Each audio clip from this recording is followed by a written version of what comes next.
Hi and welcome to this video of the BTEC Applied Science Level 3 Unit 19. That's part of the pass criteria of the assignment, where what we need to do is actually work out the number of chemically equivalent carbons, since we're looking at carbon 13, and the actual chemical shift of them so that we can match some of these substances given up to the spectra that's been provided.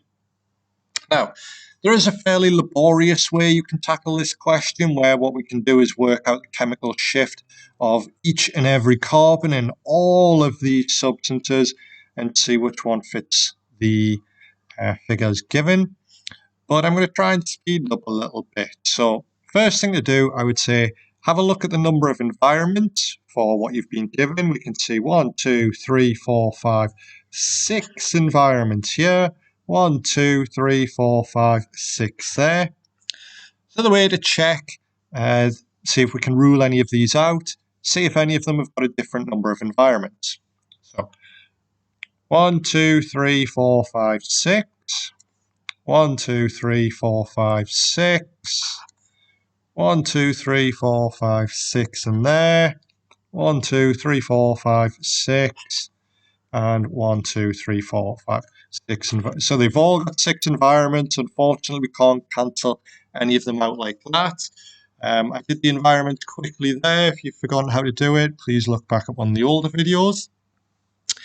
Next thing to do, see if there's any functional groups present, and if 2 or 3 of them, that we can quickly have a look at ruling out. So the one that's caught my eye is this carbonyl group that's present in P and Q. So we've got the ketone there and the aldehyde here.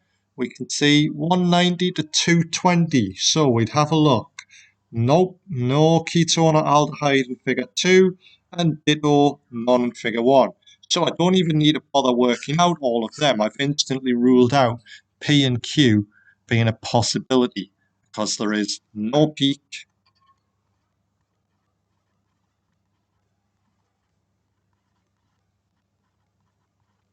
at 190 to 220. So it can't be either of those. So we just need to figure out which one, which 2 of the other remaining 3, and then match them up with these 2 figures below us. So what we can look at next is we can see S has got this carbon oxygen and so has T. R's got this C double bond C, which the other 2 don't have. So again, this has caught my eye. We'll have a check of this because all of them have got the CO. Just noticed it across here. We'll have a CO there. We'll have 2 times the CO here, and we'll have 1 times the CO there. But the key thing is, we'll see if we can rule out R with this alkene group. So 190 to 150, and what we'll see is 2 peaks in that region because we've got 2 carbons in this double bond. So let's have a look for that one. 80, 90, up to 150. So it could possibly be these 2 here. Whereas 80, 90, no, nothing there. Now, in terms of what else is up this end, into the 90s, well, 120, 140 region, we can see C triple bond N, possibly, benzene ring. No, nothing else really. So R is going to be figure 1. What we can therefore do is sort of start matching all of these up, because these are my 2 carbons in the C double bond C, the 90 to 150 range. We've got a CH3 down here, so just the 5 to 40, this would be one of them. We don't really know which. I'd probably hazard a guess that this is going to be the ones a little higher up. We've got a CH2 in there as well, near to the double bond. Actually, how many have we got? 1, 2. So we got 2 of them in there. This CH2 would likely be the one nearer the oxygen, but we don't need to highlight that so much. And then we've got these peaks just past 60, which alcohol, CO, 50 to 90. So there's my alcohol group on the end there. Now, we've done that one, figure 1.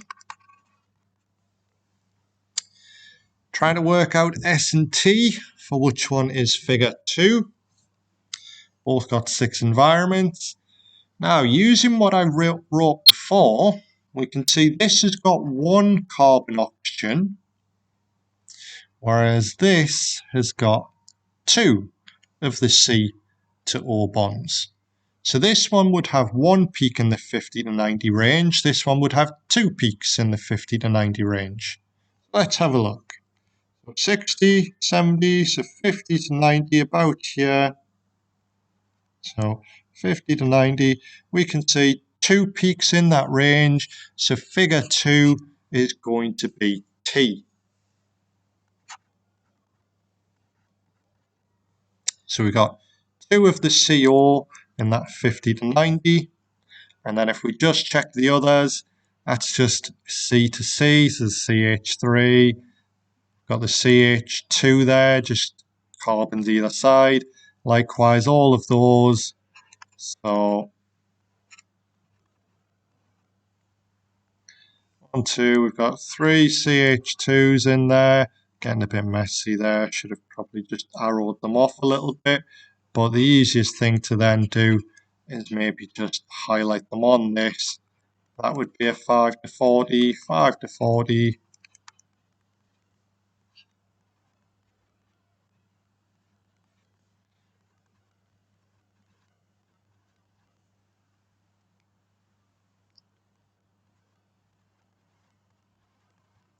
And then we've got the 6 chemical shifts which match our spectra there. And so we're pretty confident that T is figure 2.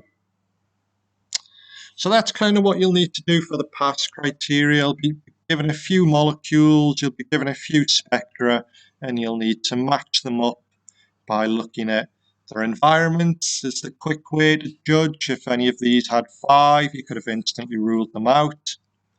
And then start looking to see if there's any functional groups that you can cancel out of being present, or if not, then just start working your way around. Label the chemical shifts of all the carbons if you want. It's a little bit more laborious, but it works every time as well. And then you can just see which of those spectra matches those chemical shifts. And that's it for that. Thank you.